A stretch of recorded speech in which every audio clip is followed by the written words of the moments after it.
Um, how was your cruise there, Jimmy? Jimmy, you were gone on a cruise this whole week with your girlfriend. Where'd you guys go? I was. We actually went on a Disney cruise. So we went to the Bahamas and then Disney's private island, Castaway Cay. It was very nice, relaxing. Although Did you meet Mickey Mouse? I did meet Mickey Mouse. Got a nice picture with him. How about Goofy? I saw Goofy from afar. Didn't get to meet him. A little disappointed about that. What about Prince Charming?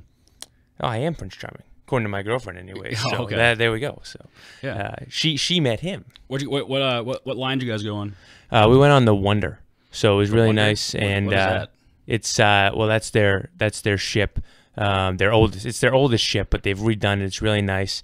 It was just a great time. Although I do have to say, when I got back stateside and was able to get my internet back and everything, and saw everything that was happening in the world of sports, especially the Patriots, I felt a little left out.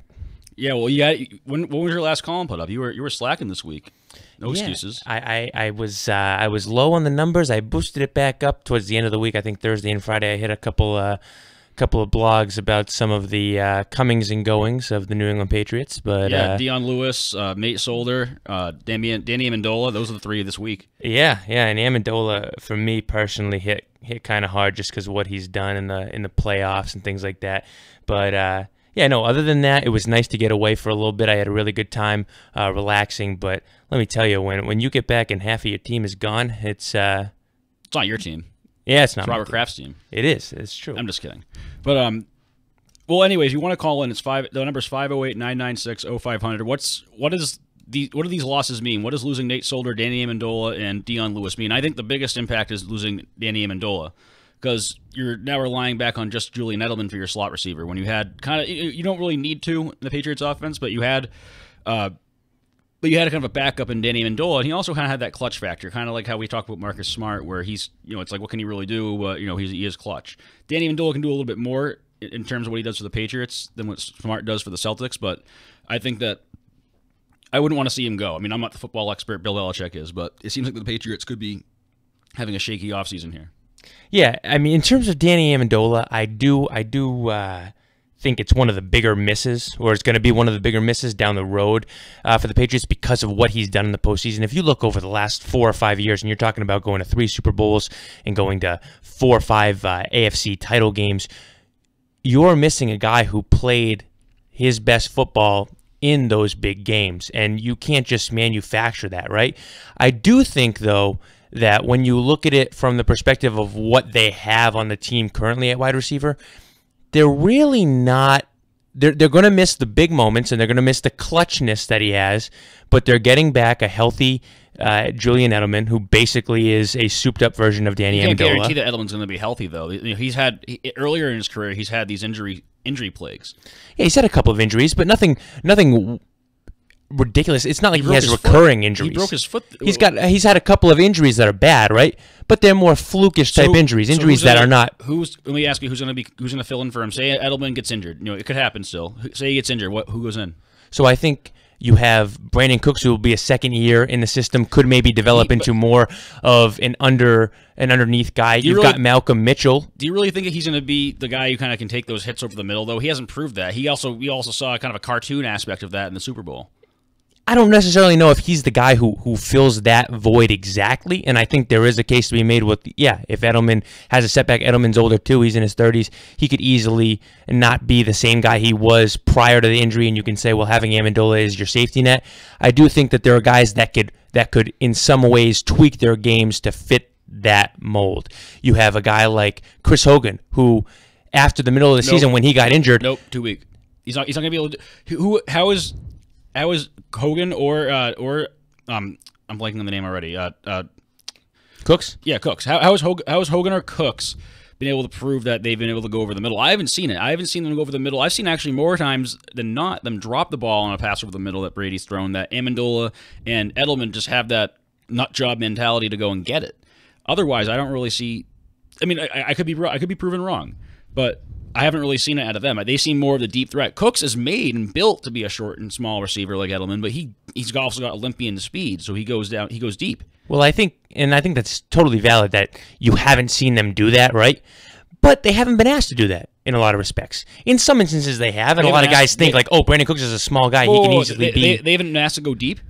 No, they've been asked to go deep. They haven't been asked to go underneath. So to sit here and say right now, well, Brandon Cooks is not capable of doing any of that, and Chris Hogan's not capable of doing any of that, and Malcolm Mitchell can't do that. How do we really know? We haven't seen them do that. Am I saying that they're instantly going to be plugged right in, and if Edelman goes down with an injury, they become the Amendola guy and instantly take over, and it's like there's no loss, no hiccup? That's not how it would happen, obviously. But I think that if you work them into a role, if you work them starting from now, this early in the offseason, throughout the offseason, through summer camp, and get them ready and get them at least willing to work in a little bit different aspect of the game than they've done. Well, yeah, they're going to do it if the coach asks them to. Yeah. They're going to do that if the coach asks them to. I just don't know if they're going to be successful. Not to mention you also lost a pretty talented running back, albeit he didn't play as much for some reason, but Dion Lewis has been traded away. Not traded away. He's left the free agency to, was it the Giants, I believe?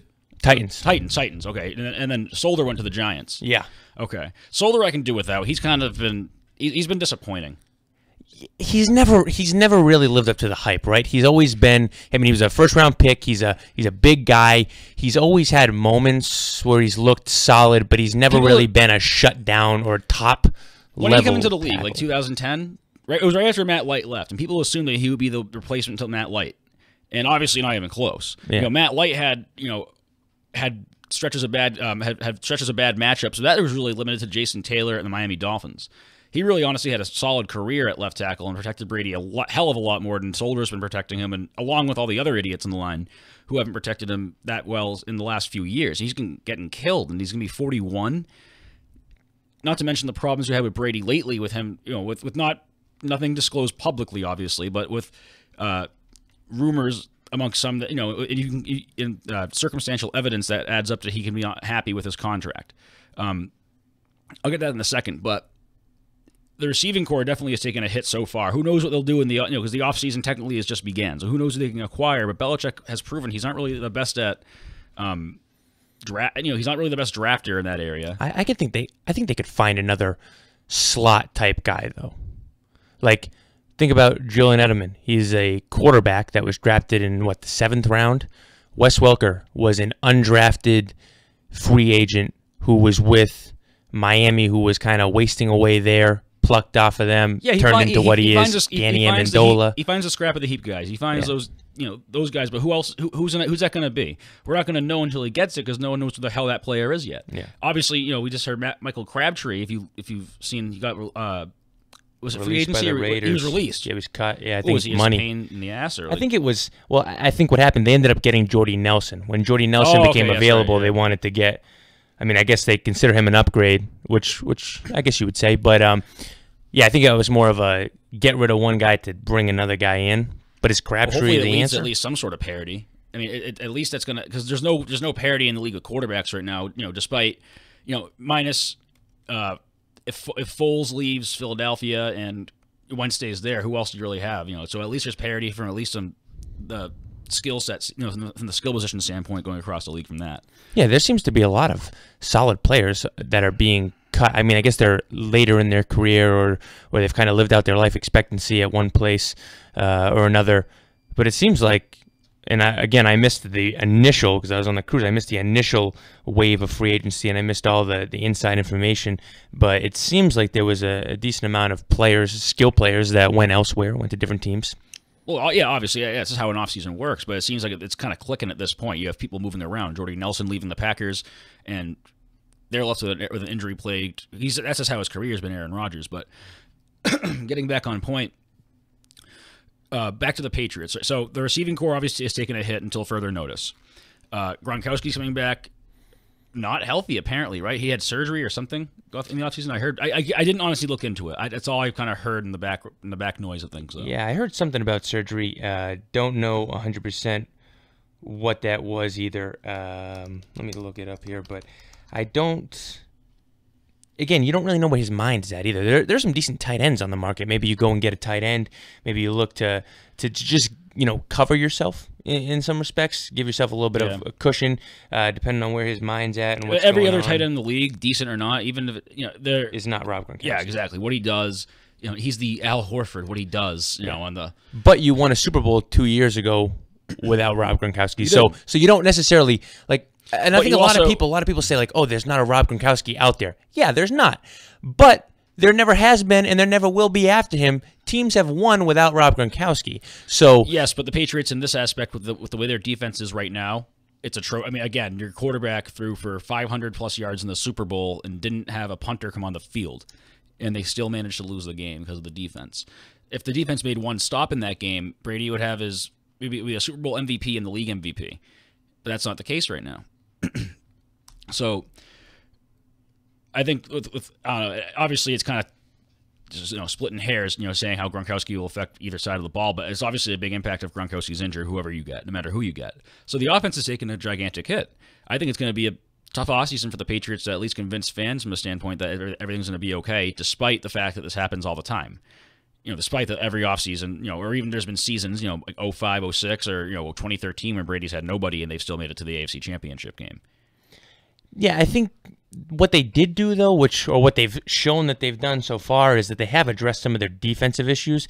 And while you could be right in saying, hey, they haven't really addressed, or they haven't bolstered the offense to cover up the defense, they've kind of fixed some of the defensive issues too. And the offense, while they've lost a couple guys, they're still going to be, like, at the end of the day, as ridiculous as it might sound and as cliche as it might sound, you still have Tom Brady. So whatever you're working with, even though it might be less than what you had last year, like maybe you say Jeremy Hill is not Deion Lewis, right? Which I think we can all agree on. Right. And Rex Burkhead is not even Deion Lewis, right?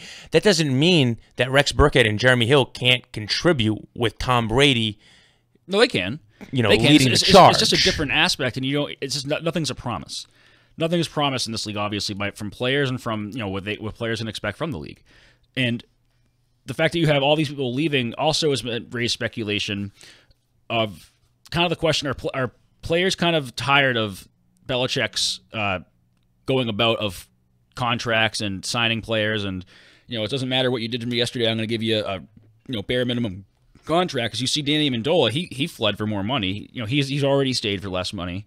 You have Brady, who apparently has and again, these are rumors unfortunately I can't substantiate these rumors with a source, but he's been upset with his contract. Obviously the only thing you can really look at that's been a public statement is Tom versus Time documentary. He released one more of them, and at the end of it, he was talking about he had this really kind of speech, surrounded by music, and it went right to credits. And he was saying, when you no longer have conviction for something, you probably should just stop or go home or something along those lines.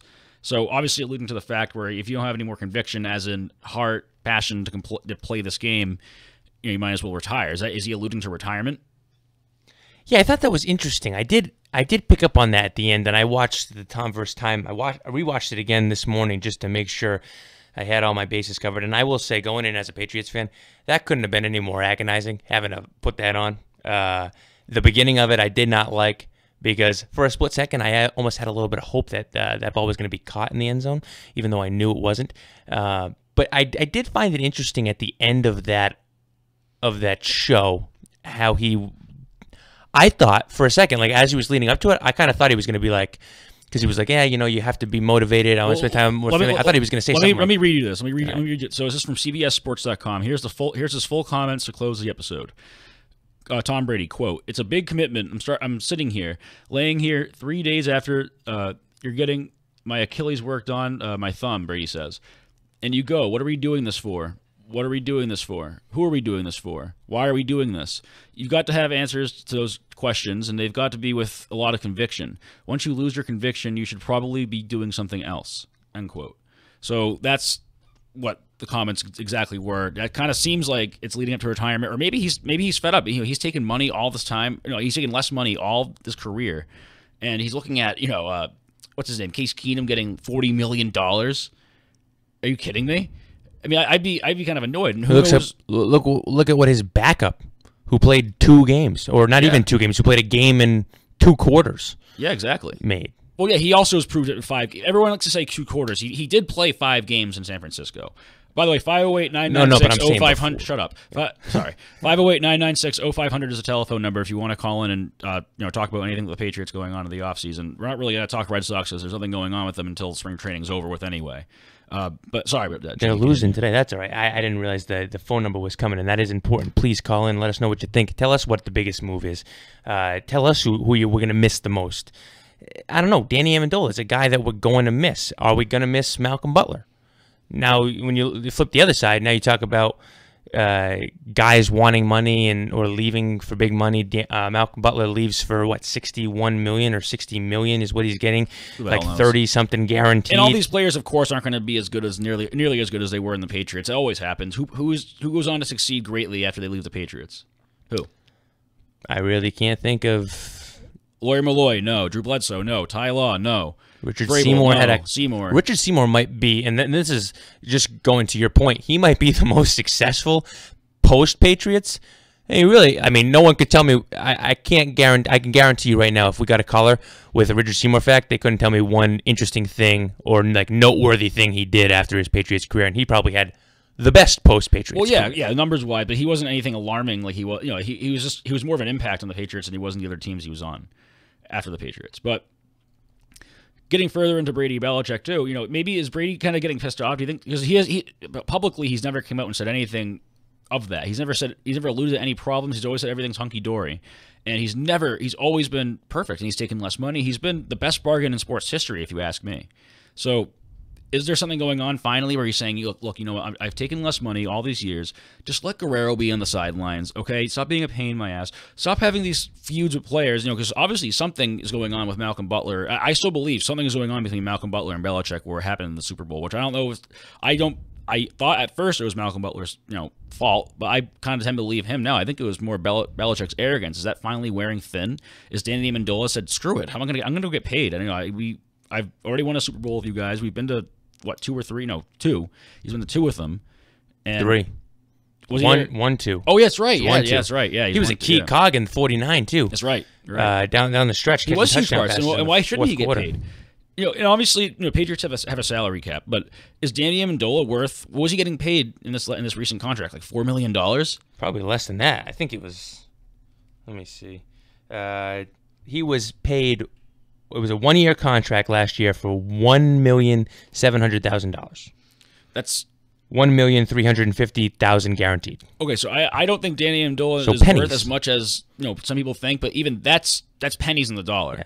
Especially for a receiver who's going to have a limited career. I think we can all agree that Danny Amendola is probably, or no one can fault him, right, for taking a $12 million deal with $8,250,000 guaranteed at the age of 32 years old. He's not going to play. The money that the NFL's dishing out is ridiculous, by the way. So the money has been big, but so no one can fault him for taking guaranteed money that's probably 6 to 7 times more than what the Patriots were going to guarantee him.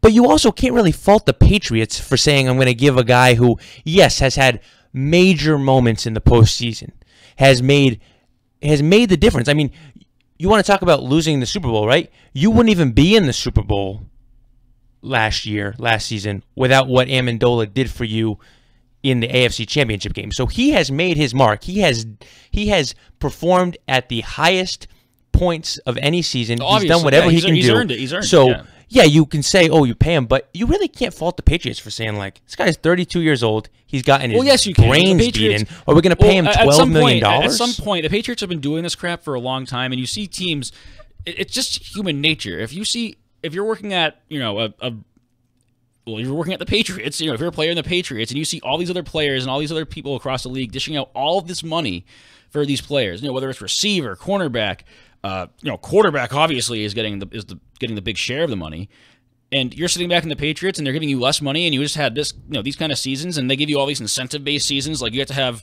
exactly 1,300 and something, whatever, catches or something, something stupid. Yeah.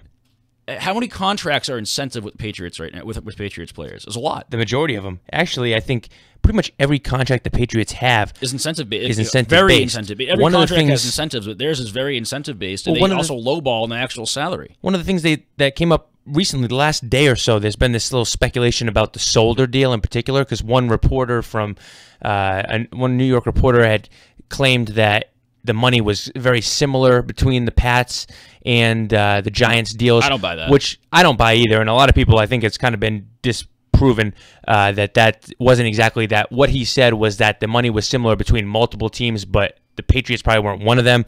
But just going to one of the points, one of the things that someone did point out in that deal was that even if the money was similar, right, the Giants were putting more money up front. Like the Patriots, part of that money and part of what it is for most contracts for the Patriots is there's game day bonuses. So if you're not on the 46-man game day roster, you're losing money. That's what so they cut. But the Patriots more so than any other team have so many different bonus opportunities and ways that they can just take a little bit back from you. Well, right, obviously, and that's what they're known for. And Belichick, and that's a Kraft philosophy, I think, that is leaked down through Belichick, and Belichick really extorts that philosophy. For the most part, that's been good. Again, there's a reason why they've been to 8 Super Bowls and they've won 5 of them over the last 17 years. And there's a reason why they've always been the best team in the they've been a mainstay, the #1 team in the league since they've started. And that's because Belichick is cutthroat when it comes to these contracts. Lawyer Malloy, that was the first one. I remember you had Tom Jackson saying these players hate their coach after he cut him in 2002. Yeah. But look how well they did with Rodney Harrison. That worked out pretty well. So I think that Belichick's going too far now in the aspect where it's kind of out of his hands. He's doing the same thing. It's not like he's going harder on his philosophy of kind of lowballing players and their contracts. I think that players are finally just kind of realizing it collectively. Yeah. Who's the one person who's been a mainstay in the Patriots roster? It's been Brady. So he's the only one with that cavalier kind of do what you can for the team, and he's probably even losing it. He's 41 years old. But also, that's the only place where I get the Patriots' benefit of the doubt is to give Brady a contract extension. The first question is, how long are you playing? What are they going to give the guy? What kind of contract do you give Tom Brady? Despite how good he is, he's 41 years old, and he could, theoretically, not saying that he will. You can never always 1,000% trust the day he's going to say he's going to stop. Yeah, he's got a little bit of Brett Favre in him that you never really know. No, I think you might not know when the end exactly is. I think the one interesting thing too, which just kind of occurred to me, is when you're giving your examples of the guys that Belichick has not wanted to pay and pushed out the door, right? Those are guys that are at the end of their careers, right? Or at least on the back half. Malcolm Butler, different situation, right? And maybe that's where the wheels start to fall the most.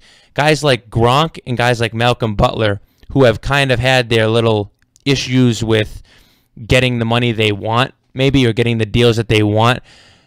Gronk has obviously played a longer time than Butler has and is more in the middle of his career than Butler is. But aside from the injuries, is still a guy who can be a key cog and be the top dog, the top option for years to come. Yep. Malcolm Butler's a guy who's still in the beginning of his career, really.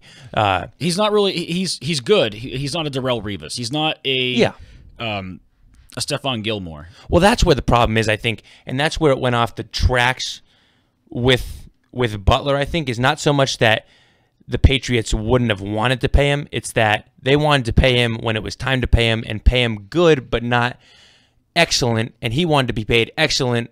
Well, it was a slap in the. I don't care whatever way you spin it. When they say we we can't pay, cornerbacks aren't worth $10 million, and then 3 weeks later, Stephon Gilmore comes down here with a $10 million salary. It's a slap in the face. So the way Patriots conduct business, I know it's a business is a business, but it's a kind of an old saying. The NFL contract is worth as much as the piece of paper it's printed on. It's worthless. Unless you get guaranteed money when you sign a contract, and that's what everybody's going for now. Guaranteed. What am I guaranteed? Because that's the bottom line. Because you probably won't get anything that they're going to say for incentives. Anything. Because again, like you said, you have to be on the field. Yeah.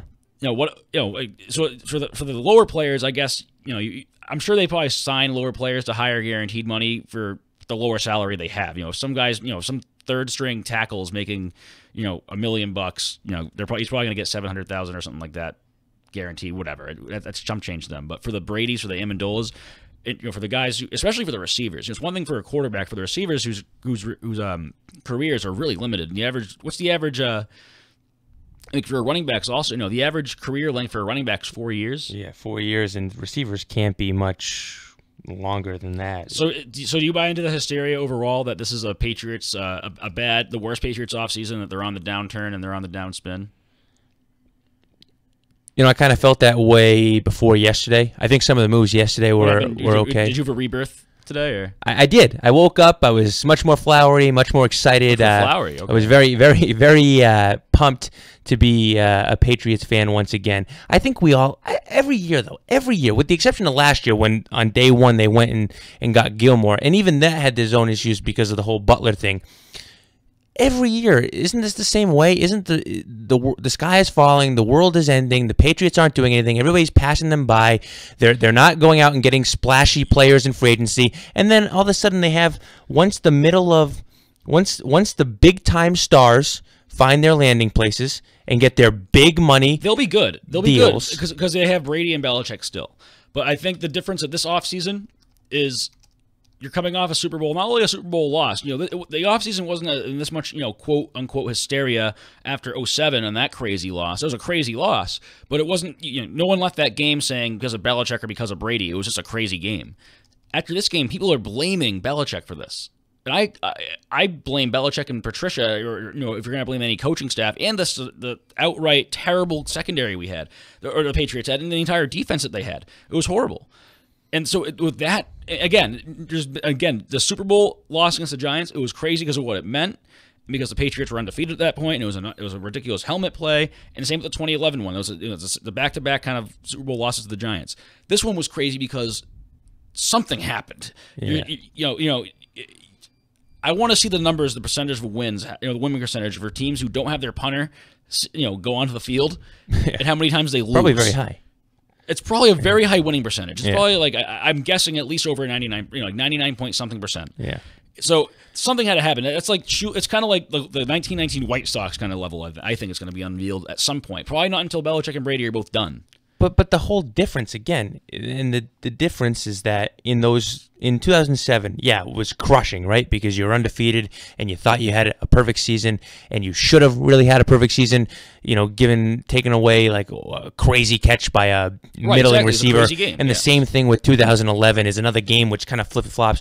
So those losses were tough. I understand why this one's more tough because no matter how tough, it's just you look. Well, it's at more that tough game, to take because the Patriots fans, I think, can say, all right, they got beat. It was fluke, whatever, in 2007, in 2011, but they played all their guys that we expected them to play, and they just didn't get the job done for whatever reason. The fact that Malcolm Butler sat on the bench for the entire game this year is something that Patriots fans, including myself, have wrestled with to this date. It tells you that something could have been avoided. It tells you that something happened that was out of the ordinary. It tells you that something was going on. It doesn't just happen. I'm sorry. It doesn't matter.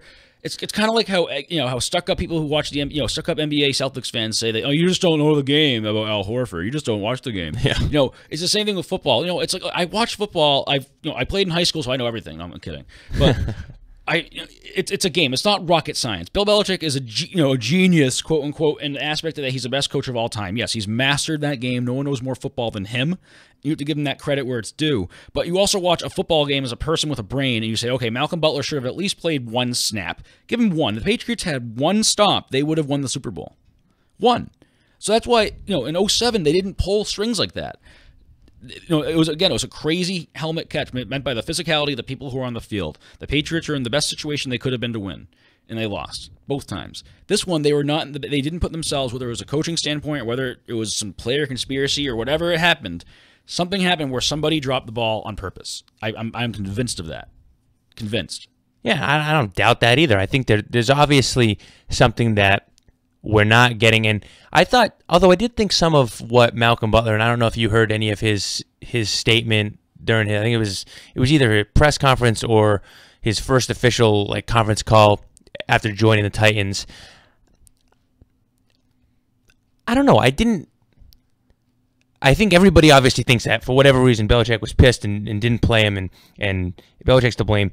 I thought some of Butler's comments were a little telling, where he said, like, he basically said that he was not being, or he was never told that he wasn't going to play. He was stunned that he wasn't going to play. He knew it was going to start. He said that. But he did allude to the fact that he said some things like, you know, maybe I wasn't fully prepared or fully ready. Like he had mentioned that he was in the hospital earlier that week. He was sick.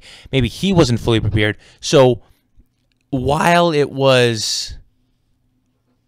think at the end of the day you have to blame Belichick, because at some point, like anybody here will tell you, at some point you got to put him in the game, even if you do think he's sick. Even if you think the guy has 101 fever, put him in, because Eric Rowe's getting burned. I think it's obvious that was a cover, though. That was obviously a cover.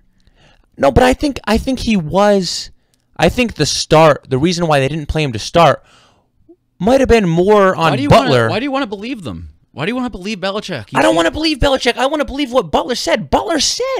He said in his press conference, or conference call, whatever it was, he said to the media, he said, maybe it was that I wasn't fully prepared. I wasn't fully ready. Like, he kind of alluded. He would have said, he would have said, maybe because I was sick.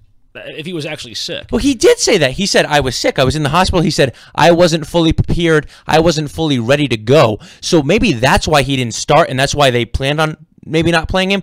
But what you do have to blame, and what I am willing to blame Bill Belichick with, is at some point, whether you didn't think he was ready to go, whether you didn't think he had the right mindset, whether he admitted he didn't have the right mindset, put him in the damn game. I think when the Patriots couldn't stop them on third down, couldn't stop the Eagles at all on third down by the third quarter, that was probably a good time to put Malcolm Butler in. Yeah, and I agree with you. That's when I remember sitting watching the Super Bowl saying, if the Patriots lose this game, that's going to be the biggest story, because it's obvious. It was clear as day. It was clear as day. I don't doubt you on that at all. I'm just saying I think that if we really want to get down to and ever want to find out or ever get the chance to find out what exactly happened, I think there's a little bit more of the blame on Butler than people want to accept. There's any blame on Butler. What did he do?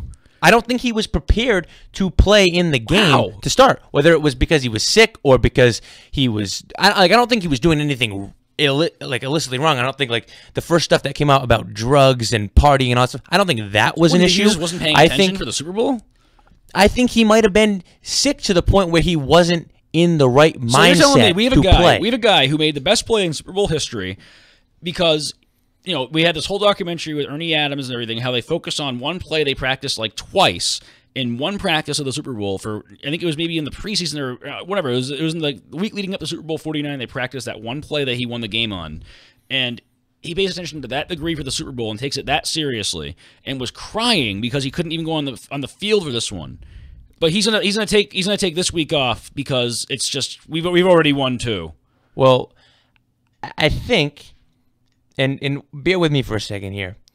I'm bearing. Malcolm Butler, who makes that interception, is a different Malcolm Butler than the guy who didn't play in the Super Bowl, right? I think we can all agree. Sex change? What happened to him? No, I think we can all agree that Malcolm Butler, who didn't play in the Super Bowl this year, is at least a slightly more jaded version than Malcolm Butler, the walk-on from Western Alabama who barely played during the season. So you think that he's became complacent? I think that there's a level. I think that there is. I truly believe that on some level there was a little bit of like, oh, I'm sick. I'm not gonna for whatever reason. And anybody who gets sick might be a little complacent or a little lackadaisical about things, or not focus as much, or not be able to focus. I'm not even saying that he was lackadaisical. I'm just saying he might not have been willing. Like, what are you talking about? He didn't have like malaria. He was in the hospital. He had to have something. If he was in the hospital, he had the flu, whatever he had, was serious enough to take him out of practices, out of meetings. So for one play, so it's not like they've ran no. It's like almost like people believe that the Patriots came up with an entirely new defensive scheme completely. Every single defensive play and call and audible is going to be different for this one Super Bowl game. They had some defensive packages. No. Every defensive package Malcolm Butler's been involved in before. It's not enough to start, but maybe enough to go in and say, okay, Malcolm, we kind of need somebody who's competent at the position to play. And that's what I'm saying. That's why I'm saying that on some level yeah, Belichick has to be blamed. Like in the third quarter, in the fourth quarter, even in the second quarter. At some point, when Eric Rowe and Jordan Richards are getting torched, at some point you have to say, even if I don't think he's 100% healthy and I don't think his mind is 100% there, I'd rather have 87% health. He was clearly okay. He was clearly fine during the Super Bowl game, though. So it's not like he was sweating and had a fever of 102 or something on the sideline. He was crying as he wanted to play. He said he was good. So I highly doubt that, because he missed maybe a couple walkthroughs in the first week, because we don't even know when he was sick. I'm assuming it was before this. It was a few days before the Super Bowl actually happened. I highly doubt that he missed, the beginning practice from excused absence. I'm assuming that is if you're in the hospital. And, he didn't go over, how one receiver will do one thing for an hour, that he's going to miss the entire game, every single snap, and not starting has something to do with that. I don't think that Belichick said, okay, well, he hasn't started, so screw it, whatever. I don't care. No, I think he had a plan. Belichick was being vengeful, I think. Yeah, I think on some respects he was. I'm just saying at the beginning, I understand. I after listening to Malcolm Butler's comments, I, in some ways, understand why he didn't initially get to start and why the initial reaction wasn't to just go back to him. I don't understand why, when a team hangs 41 on you, you decided to never go back to him throughout the course of the game. That's the problem I have with Belichick. That's the thing I don't understand. But I understand a little bit, and I think it does go a little bit. I mean, how many times did we talk about before the game, too? And this is just even before our show. This was a natural topic of discussion throughout the entire Patriots season, how Malcolm Butler wasn't the same Malcolm Butler that he had been in years past. He wasn't the same guy. You cannot tell me he was the same guy last year. He did start. He started every single game. He did start. He did start. People actually said he may have played too much during the season. But so all of a sudden you changed that philosophy during the Super Bowl? Well, I think that Belichick saw a little window, and that was his excuse, was he's sick, and he didn't prep the same way that we wanted everybody else to prep, and that everybody else did prep. So we're not going to play him. And then I think Belichick did have a little bit of vengefulness by the end of the game, was like, hey, I'm not going to go back to him. But I think initially, I don't think Belichick, I get that, yeah, he played throughout the course of the season. I think he played the most snaps of any cornerback in the NFL throughout the course of the regular season and throughout the course of the first couple playoff games. So I get why you're saying, well, why didn't they take him out earlier? So you don't think I just think it was a buildup of the whole problem. And the problem started the minute that Stephon Gilmore signed that contract. It was a problem all year. So I think either one thing, so the reason why I believe that Malcolm Butler is pretty much innocent is because he's, I think the same week the Super Bowl happened, he came out and said, look, all these rumors have hurt my family, they've hurt me. This is what happened. And I didn't do anything, or he didn't say this is what happened. He said, I didn't do anything wrong. I didn't go smoke pot. I didn't go get arrested. I was with my family the entire week. And obviously, maybe this, in this past Tennessee Titans press conference, he included that he was in the hospital for a day. Whoop-de-doo. Why? That doesn't mean you take him out for the entire thing. He played one snap on special teams. One snap on special teams. That's not just because he was sick on Monday, the week before the Super Bowl. I get that. And so even for starting, I would say that's almost along the lines of you should still start the guy. Unless he's literally sweating and being delusional and thinking he's seeing two of you in front of him when he's on the sideline. He was clearly articulate and okay. I get that. I think, again, the issue was that there was a disconnect the entire season with Malcolm Butler. There was a disconnect. And there had to be a disconnect between him and Belichick. Let me ask you, was there a disconnect between Randy Moss and the team in 2009? Yes. Did he start every game until he was gone? Yes. But what the difference is what I'm trying to say is that with Randy Moss, yeah, there was a disconnect, right? And there was an issue. What about Richard And he played Seymour? every game, but there was never a big enough opening for Belichick to kind of have an excuse to say, well, this is why we're not going to play him. Belichick got the excuse with Malcolm Butler's mysterious Randy Moss literally illness. said, I'm going to go buy weed in the parking lot. And he still started a game. But Malcolm Butler, for whatever reason, had an illness that gave Belichick enough of a window to have an excuse not to play him to the same intensity level or any intensity level The only circumstantial evidence to prove that point is that he only missed 1 day, he said. And he's talking offhand. So we don't even know how accurate that is. Yeah. He could have just spent overnight in the hospital for a few hours. He could have just stopped by. They could have said, "Go home, you baby. It's a cold." Yeah. Who knows? Maybe he went to the hospital just to be in a hospital. Maybe he's creepy and like standing in them. I don't know. But the fact is, we don't know how long he was there. It's enough, and we can assume that it's not over a day long. So you can also assume that, if you're down at the Super Bowl for 2 weeks preparing for it, and most likely that's not the night before, because that would have been a big part of the story if it was the night before. So I don't think that's enough to not play it all. Starting, you can debate, because I think that this has happened before other players where it's been no problem. So obviously, either something happened during the season, like you were saying, maybe, or something happened during the 2 weeks that they were down there, or during right after the AFC Championship or something. I believe Malcolm Butler because he's put himself out there. Belichick is not, and maybe that's Belichick's old way of doing things. You can't teach an old dog new tricks to do it, to do it a different way. But when you go out and say, "I've already addressed that. I'm not going to say anything," and the other guy is saying everything that he can be questioned on. Who looks conspicuous? Listen, I think Belichick I am not here in any sense trying to beat my chest for Bill Belichick and say that he was 100% right in this, that he made the right move. I don't think he did. I am just saying that I understand the rationale behind the first decision, which was not to start him, and probably the first decision was originally not to play him at all. I don't understand why that doesn't change at some point. And I think I'm in agreement with you on that aspect of like, you have never dealt with a difficult player before. Like you've had Randy Moss, who's had his own issues. You've had guys who've had issues before that you've still gone to because they are the best option at a position.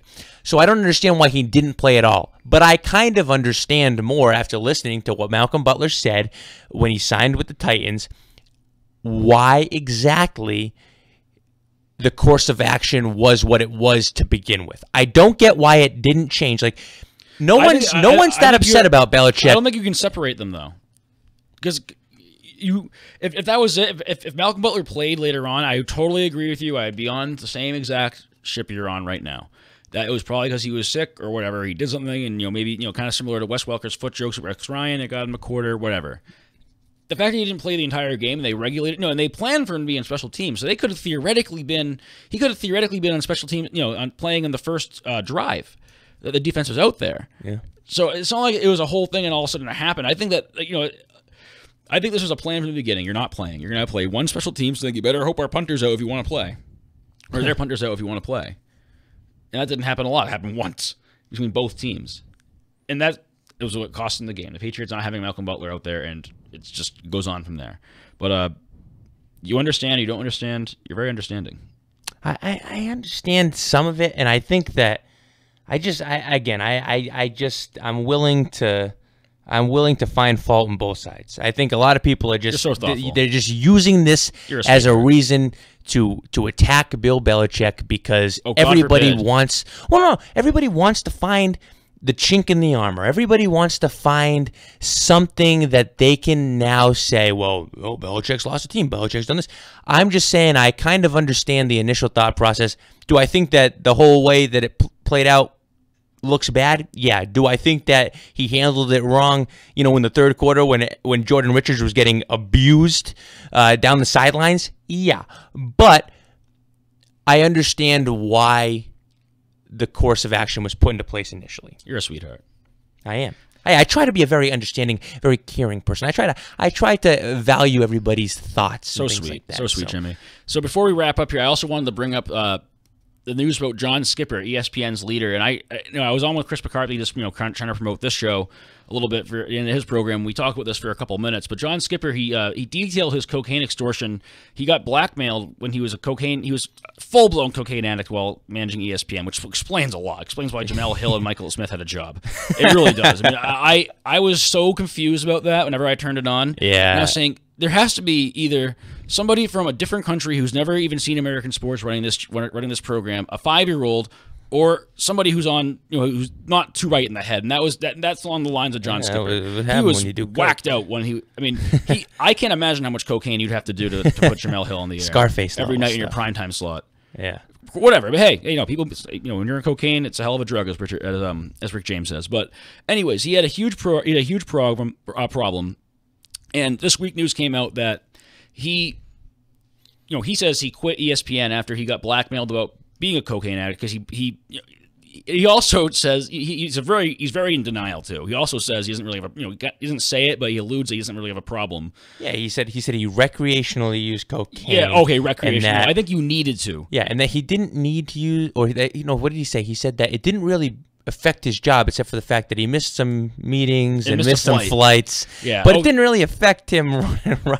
Yeah, I don't have a lot of sympathy for this guy. Well, and it didn't affect him. It didn't affect him in the point where he bought cocaine off a random person in a different state that he didn't know and got blackmailed and lost his job. And I think he got fired. I think Disney or whoever oversees his aspect of ESPN said, all right, Skip, gotta go. Yeah, and. You saw him, and people thought it was alcoholism for a second, too. After Dan Le Batard cried like a baby on the air on his radio show, which no one watches or listens to or anything, I don't know what the hell he's even doing, he was caught in a picture with John Skipper at a bar after Skipper got fired. People alluded to it was alcoholism. But now it's true that it's cocaine. And, it's just interesting if you read the interview. I'm reading the version that is off of HollywoodReporter.com. It's the first thing that was on Google, honestly, but that's the original interview. That's with Miller, right? Jim. Yeah, the former network chief goes public in an interview with the Hollywood Reporter about the real reason behind his abrupt departure from Disney after 27 years. A confession with Bob Iger and his hope to work in sports media again. I don't see any jobs opening up. Yeah, we need a guy to do the cameras too. I mean, we can probably hire him to start there. Odell Beckham could hire him to work camera. He likes cocaine. For what? Well, yeah, that video out there with the... He likes cocaine. Who you didn't see that video with Odell Beckham and the girl, and she's cutting up the white powdery substance? White powdery... Oh, salt. Yeah. They're sprinkling on their pizza. Makes it feel better. Well, maybe, but I don't think Odell Beckham's the only NFL player to do cocaine. Oh, neither do I. I just think... No, I know what you're saying. But, so... Skipper, 62, the married father of 2 sons, was raised in North... I don't care about that. He worked at Disney for 27 years, became president in 2012 in January, and spearheaded the company's aggressive campaign to secure long-term rights to deals for live sporting events from the NBA, college football, and many other sports. But cord-cutting, rising programming costs, and other challenges during Skipper's presidency resulted in several rounds of layoffs and skepticism from Wall Street and about ESPN's future. This article, cleverly forgets to point out is terrible programming. When you have terrible programming and terrible talent on your shows, and you're trying to take your talent from being a sports news service to being personalities, and they clearly are not good personalities. Not they're bad. Not they have a bad, mean personality. They just suck. They're bores, and they're also the fact that they are clearly biased in not only the Patriots reporting, but across multiple teams in different leagues and different cities for reporting as well. Yeah. That people don't trust them, that they're boring. But yeah, it's cord cutting. It's cord cutting. Even though others, cord cutting is part of it too. But you have to also understand the aspect that ever since he came to, I stopped watching ESPN by choice, not because of any Patriots news they're doing or any bias, because I was just so bored. I couldn't sit there and watch sporting highlights and news when I have it on my phone and I already know about it. You know what I mean? Yeah. They were great. There was a time, and I think we were, people our age, we were kids for a good portion of that. I remember from, about first grade till I think freshman year, sophomore year of college, I would watch SportsCenter nightly. It was a nightly requirement. Yeah, that was all I had on my TV was strictly ESPN. That's what I would watch. Yeah, and because that was before Twitter was really, gigantic and booming. That was before you can get anything that you wanted, and even if you didn't want to know about it, you still know about it now. And back then, you didn't get top 10 was where you'd find the best plays of the day. Yeah. Now you can just look on Twitter. It takes 2 seconds. Yeah. And that's good, and that's great in some aspects, and it's also bad in some aspects. Bad for ESPN. He handled it the wrong way. You have Jamel Hill and Michael Smith, or whatever his name is. Michael Smith? Yeah, Michael Smith. Yeah, who were on the midday slot for ESPN2. So they were even on the main ESPN channel. They're on ESPN2. They had pretty bad ratings, so let's just move them over to the primetime slot. They're hidden gems. And make it the most promoted show in ESPN history. And then when they're doing terrible, and Jamel Hill insults half the country after the election and violates her, the social media policy, they still keep them on the air because they're terrible, so they're going to get better.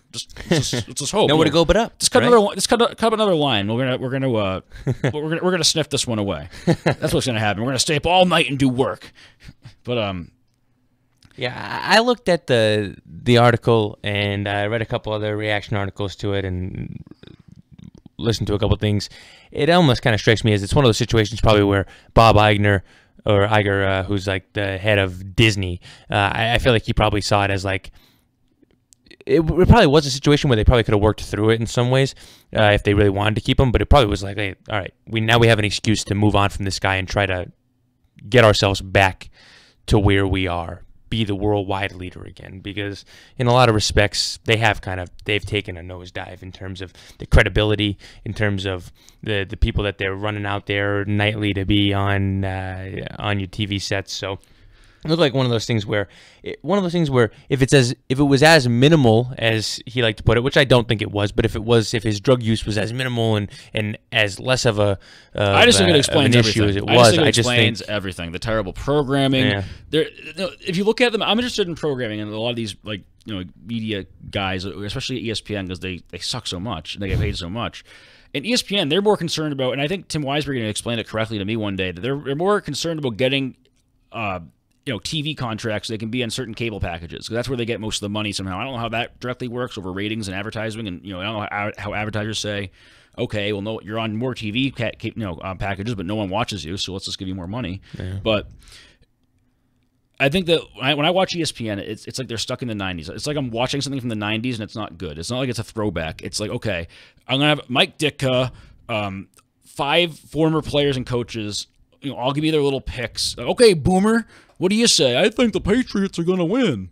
Yeah. Okay, what do you think, Ditka? I think the Patriots are going to win. And then it's just boring. It's and they have all these little games, and they have the fake little digital football field in the back. It's just not. They explain to you crap that it's like, okay, so the guy throws the ball and he has to get 2 feet in. That took all 4 of you. Okay, it's just so. It just screams 2004 to me. That's all. No, I get it. Do you even watch the pregame? Do you even watch NFL pregames? I don't. Do you watch any pregames? I watch NBC Sports Boston, which used to be Comcast. That's great. That's it. But I don't watch. I watch like the Comedy local Central, stuff. But I'm saying, do you watch like any live game? Do you watch a pregame to it? No. No, I don't watch. No. What are they really telling you? When a sideline baseball reporter walks alongside one of the baseball players and asks him what he thought about Boston when he first moved here, I'm turning I don't care about that. Yeah, or what's his favorite non-baseball sport to play? I can't stand it. And it's the same kind of thing with these things. Look, we're watching a March Madness thing right now. Do you care at all what these two guys have to say? What these two idiots have to say? The coach and this player from wherever the hell it is. YMBC, the team that knocked off Virginia yesterday, first 16 seed to win. And again, yeah, they had a great game. I don't really care about. This is a network, ESPN, by the way, that thinks that if they bring Lil Wayne on and he does a censored rap about sports and about Stugatz, that he's going to be a big hit. Yeah, everybody's. I remember I turned that on and I was embarrassed to be alive as a human being in this country, and even on this earth, because that was on. Yeah, it's gimmicky things like that. It's things that worked when they first started that they continue to try to beat into us that has lost its luster. I literally don't even know the last time, besides if they had a Monday Night Football game, which that programming still is terrible, and Thursday Night Football I don't even watch that anymore. It's not even worth it. Yeah. What is good? I don't know anything that's good. I don't watch any single thing anymore. I don't even know if do they even have SportsCenter anymore? Does that exist? They have some variation of it at night with Scott Van Pelt, who's probably their only worthwhile host remaining. I don't even watch him. But yeah, I'm the same way. I watch like Sunday Night Baseball or like Monday Night Baseball. That'll be it. If it's not a game, I'm not tuning into ESPN. It sucks. It does. It's just so boring. I fall asleep, and then they also pissed off a big portion of the country. Majority of the country lives on the East Coast, and in the Northeast, it's a big sports section and a big sports fan base. And look who they've already they've already taken away the Patriots. New England numbers have probably soared downward. Yeah. From after Deflategate especially. And especially also in the days of Trent Dilfer saying they're not good anymore and like parading and like pissing his pants. And They've also insulted, a bunch of Miami fans, which other team cities don't really care as much. But when they attack and their credibility is questioned, it's terrible. And they do it in such obvious ways too. They really do. Well, they do the same thing with and then they go after the same guys. Like, what was it the other day? I think it was the first night of the final of the NCAA tournament, and there were some good games on, and like the first thing on their like late night SportsCenter coverage was like a 7-minute tribute to LeBron James because he had which was a very impressive dunk, but that's what they decided to focus on, not like a college basketball tournament playoff situation. They decided to focus on a Trailblazers Cavs game. As a general viewer, it's also bad. It's also brutal when they focus on LeBron James and some other people sometimes. It's really... Well, it was back in the day. It was LeBron James, Peyton Manning when he was playing, and it's just a love affair. And it's one thing if like you're rivals or whatever. If you're a Brady fan, you can't stand talking about Peyton. If you're a fan from Tennessee, do you want, or not Tennessee, as Peyton was there, but if you're a fan from Southern California and you just want to get everyone gets their fair share. I can't wait till my 49ers and my Giants get my little section. Do you want to hear 6 hours of LeBron James? And they actually have a reporter that's hired to follow LeBron around like a little puppy dog. Yeah.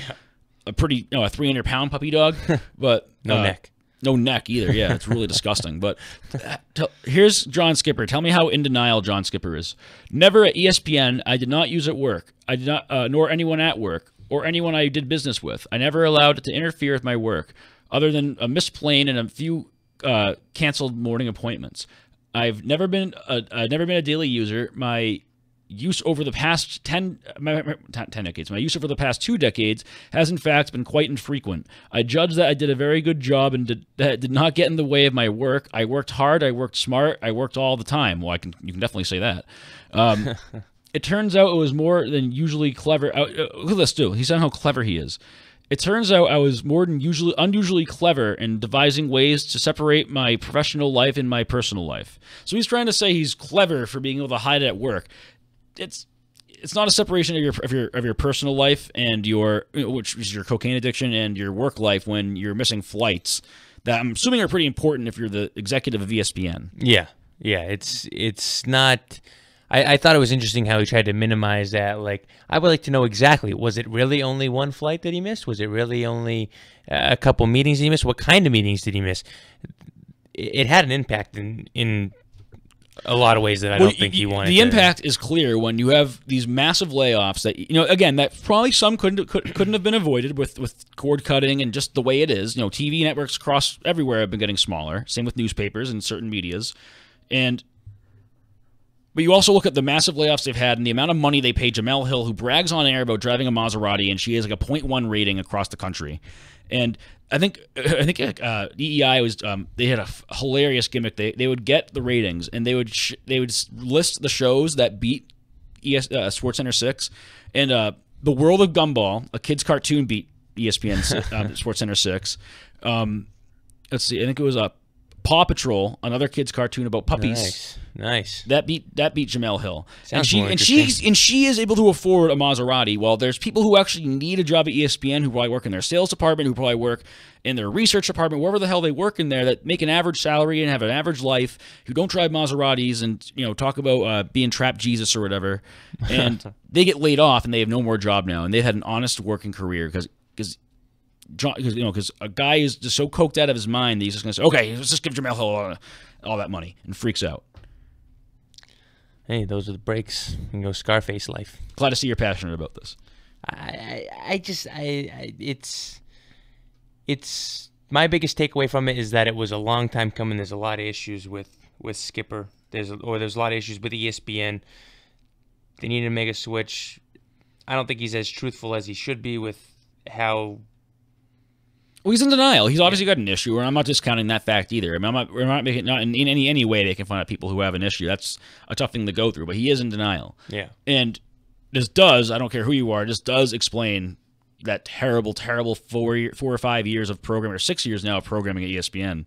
Yeah. I mean, I woke up a new man. I was so relieved when I found out that it wasn't just like that no one thought they were actually talented. It was just misguided judgment. Yeah. So, I mean, the earth is still spinning. No one actually thinks Jamel Hill and Michael Smith are good, so everyone can rest easy. It was just a guy who's going through a tough time right now.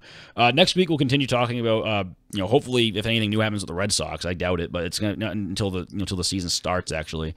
Other than that, I'm sure the Patriots news, NFL offseason news will develop. Marcus Smart got injured, but other than that, who cares? They're gonna get killed by Golden State if they even make it anyway. Yeah, it'll be interesting to see what happens with the Celtics without Marcus Smart. There's reports that he'll be back in like 8 weeks, so he should still be a factor in the playoffs. We'll see. All right. But no, what were you gonna say? No, I was gonna say, there's not much. The Patriots might be what's carrying us through the next week. Make a couple more mid-level moves, and with the Red Sox, it's really just going to be kind of a waiting game until baseball starts to count again. Yeah, sounds good. So we'll see you next week. We'll do it again on Saturday at 3:00 next week. See you guys then.